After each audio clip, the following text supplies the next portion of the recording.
Hey guys, Young Neil from Advanced Property Strategies, and yeah, we're still moving.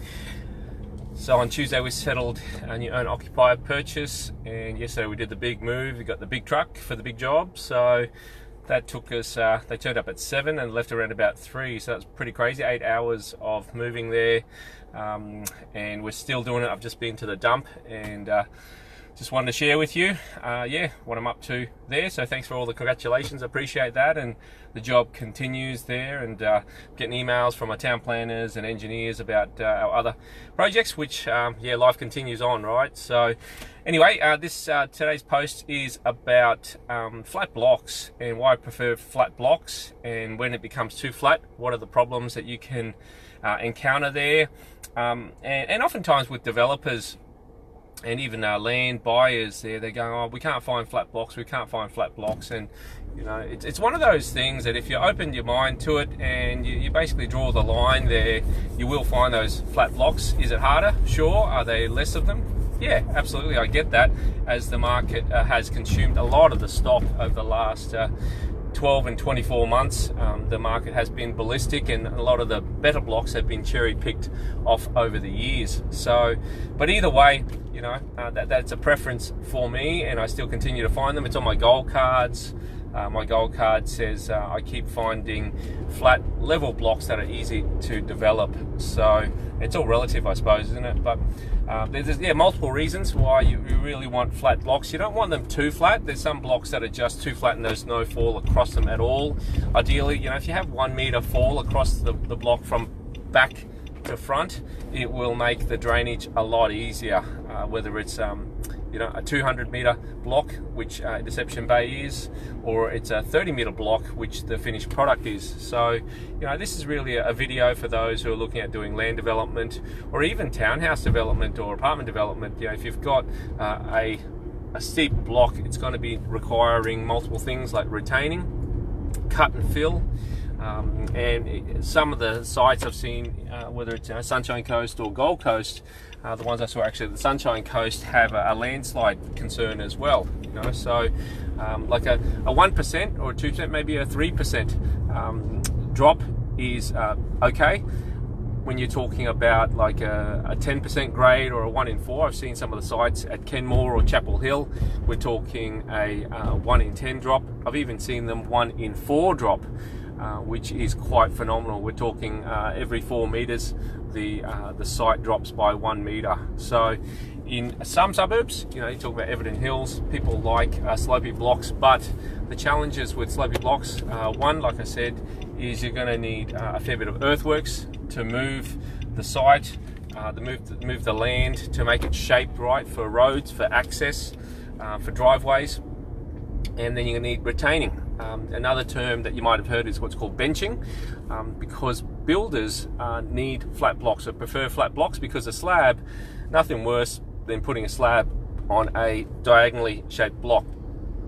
If your house has a diagonally shaped block or a very slopey block, it's going to be a split level block there. So so builders definitely prefer flat blocks or gently sloping blocks to make it easier for them, because the customers want a level slab. And so you got earthworks, you've got retaining, which we call benching, to making the blocks level there. And it is a cost. That's the other thing, is the customers want level blocks, but also as a developer, the more slope that you have, the more costly your block will have to bench it or flatten it out to make it a desirable product for a buyer. And it makes the engineering sometimes complicated as well. I was looking at one on the north side just last week, and the block had to be filled by 2 meters. It was a 4,000 square meter block, actually with 3 street frontage, which was quite lucrative. It already had a development approval on it where you retain the existing house. However, to make it work for the new blocks to be developed, the land was flood prone. So therefore it had to be benched and retained by 2 meters around the existing house. So the existing house was able to be retained. However, the blocks around it had to be filled in and retained up to 2 meters. And anything more than 1 meter makes it even more difficult, not because of engineering point of view, as a physical point of view. It's more so, you do need approvals from council to be able to get it built. Anything over 1 meter yeah, you definitely need a council approval or engineer's approval, design and approval. It can cost $1,000, if not more, but it just takes more time and more pain to do that. So yeah, so more retaining walls means more engineering, which means more cost and more delays in projects. You know, the philosophy that I talk about is get in, get out, get paid, get the job done so that you can get paid. You know, doing projects that take 5, 10, 20 years, if you've got deep pockets and you've got no holding costs, for sure, but the average punter like myself, you know, you've got holding costs, you've got land tax to pay, you've got bills to pay, and you can't just keep eating noodles for, you know, 5 years at a time. It's not very cool. So you want to be able to enjoy your fruits of your labor, right? So yeah, so in summary, your buyers definitely want flat blocks as well. Makes it easier for them to build on. They want flat garden beds. They don't want, you know, slopey garden beds there. They want usable land. If you've got a swimming pool and your block is slopey, how do they put that swimming pool in? That's not really going to work. If the block drops off at the back, there's going to have a lot less usable land as well. So, you know what? It's up to you, personal choices, but that's my preference there is flat blocks due to retaining, less earthworks, less engineering required. You can do it a lot faster as well. If the block is too flat, one of the issues you are going to have is potentially ponding or water staying stagnant as opposed to flowing. So, you know, what I do like to do is when we shape our blocks is 1% is ideal, 2% is a bit, you know, give there, 3% is probably the max that I'll do, probably, you know, a 1 meter drop left to right on the width of the block there, because there's going to be probably a meter retaining wall on the top, meter retaining on the bottom to be able to make the block flat there in the end from a construction point of view. So yeah, so the other things that you might want to consider with sloping blocks, you've got erosion and sediment control when the block drains off there.